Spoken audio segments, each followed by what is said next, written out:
It's 7 in the morning. Kids usually wake up about now, which means if I get interrupted in this one, we'll just have to figure it out.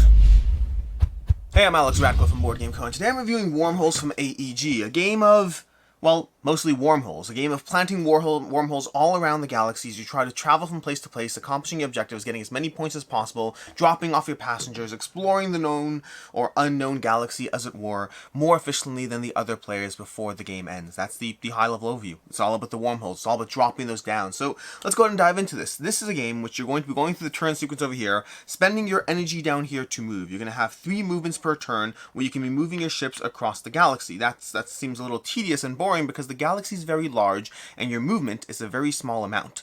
The fun part, though, is you can also do other things. You have specific free actions you can take every single turn, including dropping down wormholes. You can warp through a wormhole, you can drop a wormhole token, and you can drop off passengers. Dropping off passengers is once per turn. You'll flip this every time you do so, but past that, you can go ahead and take some free actions, take some movement, with movement being the main currency, the main restrictor, and then also the once a turn dropping off of passengers. Past that, a typical turn involves you placing down your starting wormhole when you first start off the galaxy. So if green's going first over here, they're going to place down a starting wormhole around the space station, and from there you can start doing things. You can spend a movement to pop over here, and then you can start, or you're going to start on there, so you can go ahead and pop over there, and then go 1, 2, 3, and drop off a wormhole down here. Now when you do so, you're going to go ahead and orient the wormholes towards each other. Until you do, that starting wormhole would go down that way to show it's not active, but once they're both on the board, you go ahead and put them both out there, and now suddenly you have a little connection point on the board that other players can use. On a subsequent turn, a player can go 1 with 1 movement, well, that's be red over there,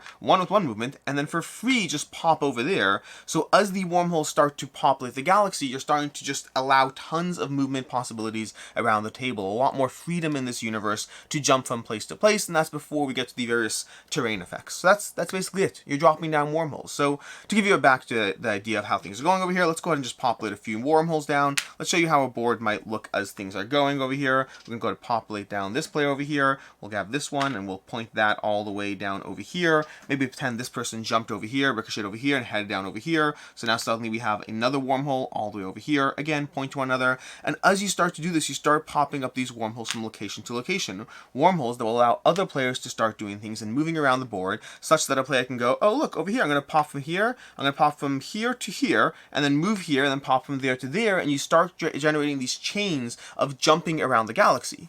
Now, why are you jumping around the galaxy? We haven't really covered that part yet. Well, the first reason is because every time you drop down a wormhole around a new planet for the first time that has not yet had a wormhole placed next to it, effectively you are populating the galaxy. You're exploring the known world. Other players may go there later, but they don't get the perks of being the first person who did so. Because when you do so, you're going to take one of these tokens over here that are worth points. You're going to slowly go through this deck over here, and this deck also is the end game trigger. As you slowly explore all the planets, you're going to have 3 turns left to do everything else you can to get points, which, speaking of which, what else gives you points? So you have points from dropping down the wormholes. That's awesome. That's great. You also have points from when other players use your wormholes, because you might be sitting there thinking, well, I don't want players to benefit from my wormholes, and the answer is you do. You absolutely do want players benefiting from your wormholes, because once they do so, once they benefit, as it were, that means you are going to get a point every single time a player uses one of your wormholes, including multiple times per turn. You might get multiple wormholes used by multiple players. You want this galaxy to be as efficient as possible. More specifically, you want your wormholes to be as efficient as possible so that other players are forced to use them. Past that, the last and very large thing you're doing for points is dropping off passengers. You're going to have a deck of passenger cards. You're going to start the game with some of them, and they have specific planets you're trying to go to. This person over here is trying to go to that planet down there. Now, as the game progresses, you're going to start drawing passenger cards. You can do that when you're at a planet. You can pick up passengers going to your maximum hand size, and you can go ahead and have a combination of cards. Oh, look at that. We have 2 passengers to that planet. It suddenly became a drop more efficient to go there.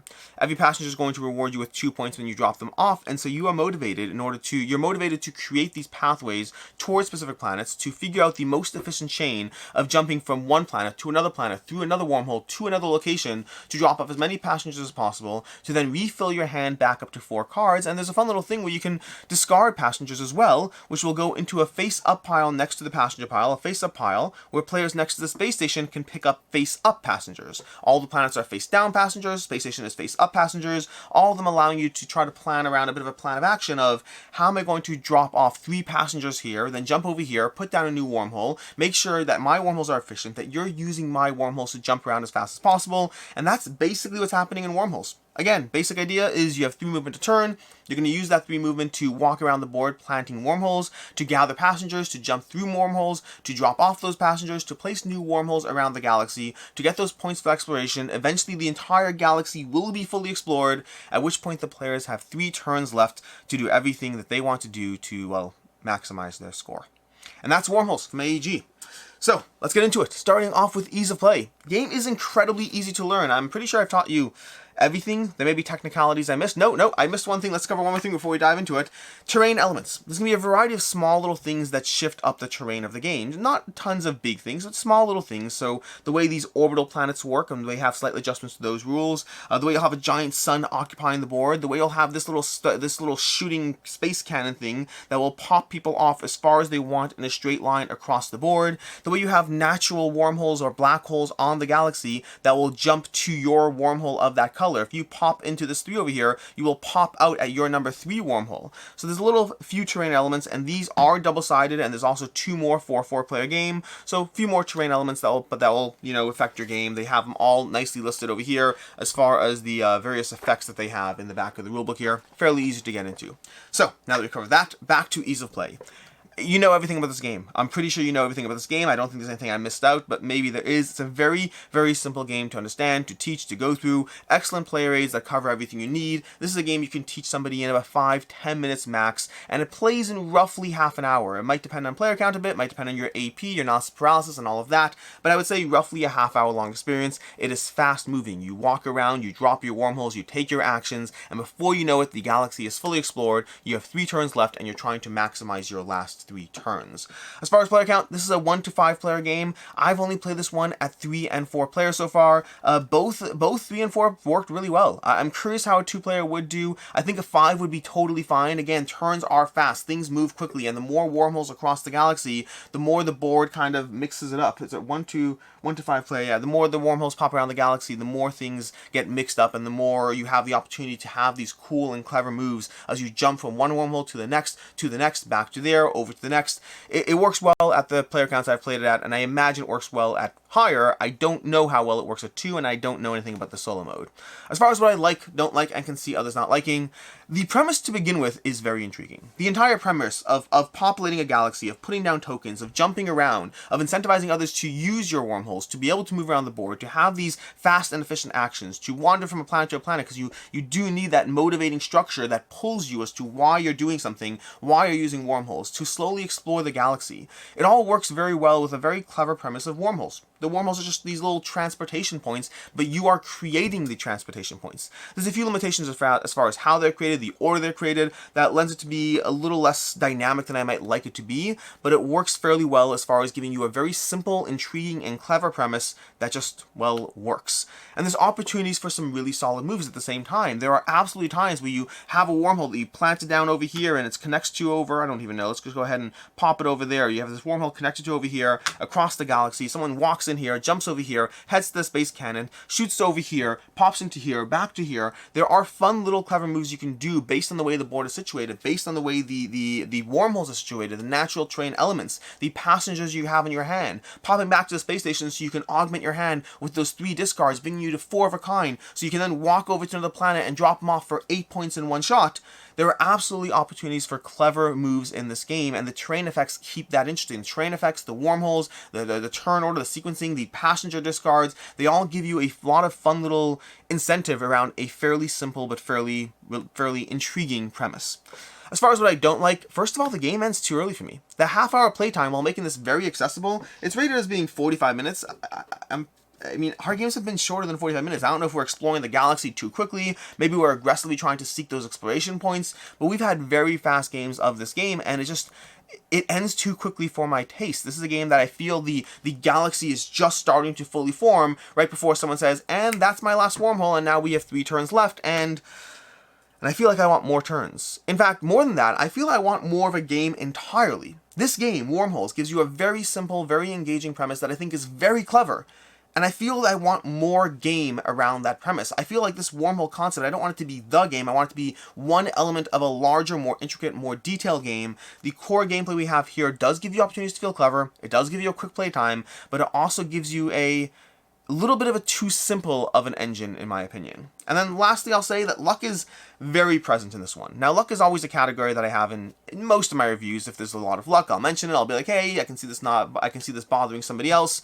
Over here, the degree of luck is large enough that it bothers even me.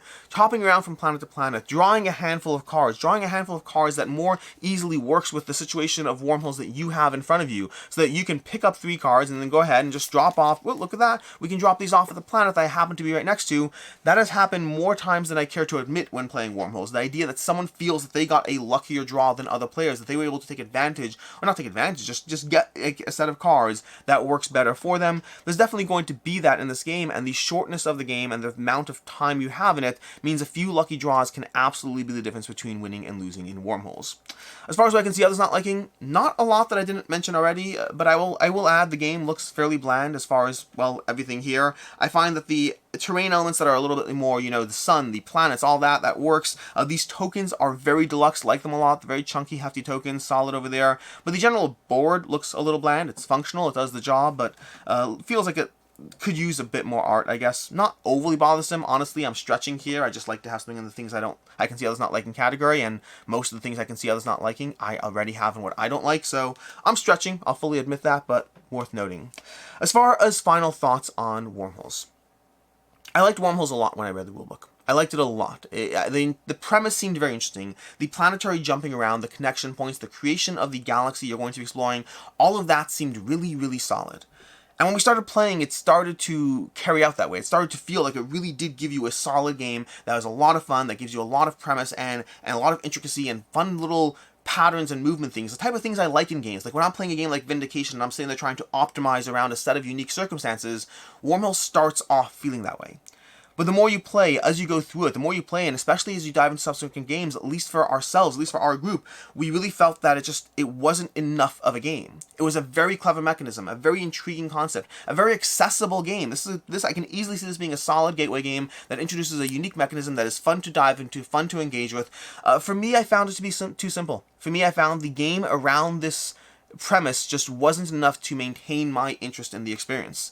This one's a 3 out of 5 for me. I really do like the mechanism. I want to see more done with it, and I think it's a solid and accessible game, but the highs of what I'm getting out of it, it's a game that I'm totally fine not playing again and thinking that, hey, it was fun the times we had with it. I like the cute little puzzle, but there are other games I'd rather play instead.